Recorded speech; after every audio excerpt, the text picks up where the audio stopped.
أعوذ بالله من الشيطان الرجيم. وقال فرعون ذروني أقتل موسى وليدع ربه إني أخاف أن يبدل دينكم أو أن يظهر في الأرض الفساد. وقال موسى إني عذت بربي وربكم من كل متكبر لا يؤمن بيوم الحساب. وقال رجل مؤمن من آل فرعون يكتم إيمانه أتقتلون رجلا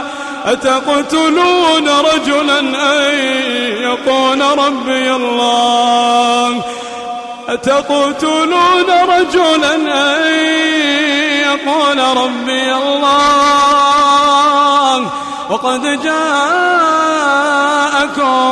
بالبينات من ربكم وإن يك كاذبا فعليه كذبه وإن يك صادقا يصبكم بعض الذي يعدكم إن الله لا يهدي من هو مسرف كذاب. يا قوم لكم الملك اليوم ظاهرين في الأرض فمن ينصرنا من بأس الله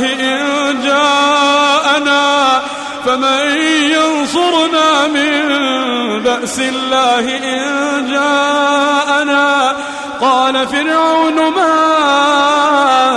أريكم إلا ما أرى وما أهديكم إلا سبيل الرشاد. وقال الذي آمن يا قوم إني أخاف عليكم مثل يوم الأحزاب مثل دأب قوم نوح وعاد وثمود والذين من بعدهم وما الله يريد ظلما للعباد. ويا قوم إني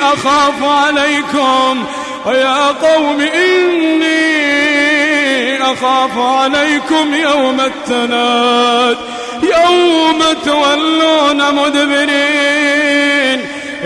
تولون مدبرين ما لكم من الله من عاصم. ومن يضلل الله فما له من هاد.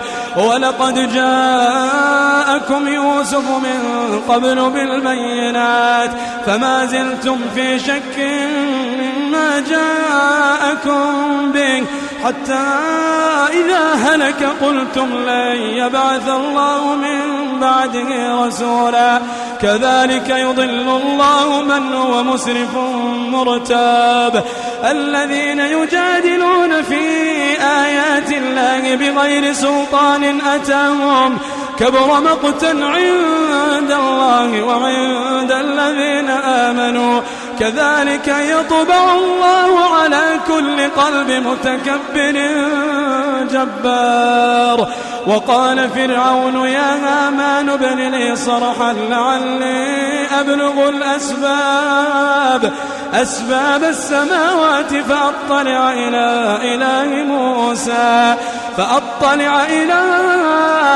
إلى موسى وإني لأظنه كاذبا.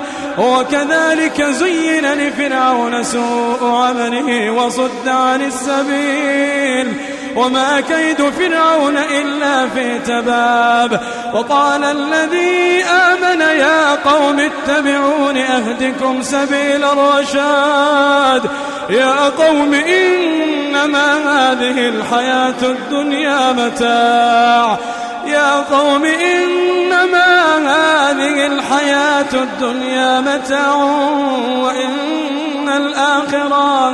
وإن الآخرة هي دار القرار.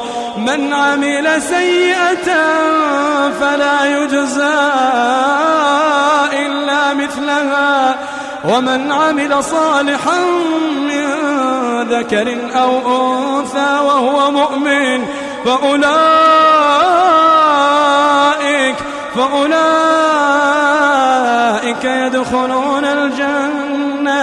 يدخلون الجنة يرزقون فيها بغير حساب.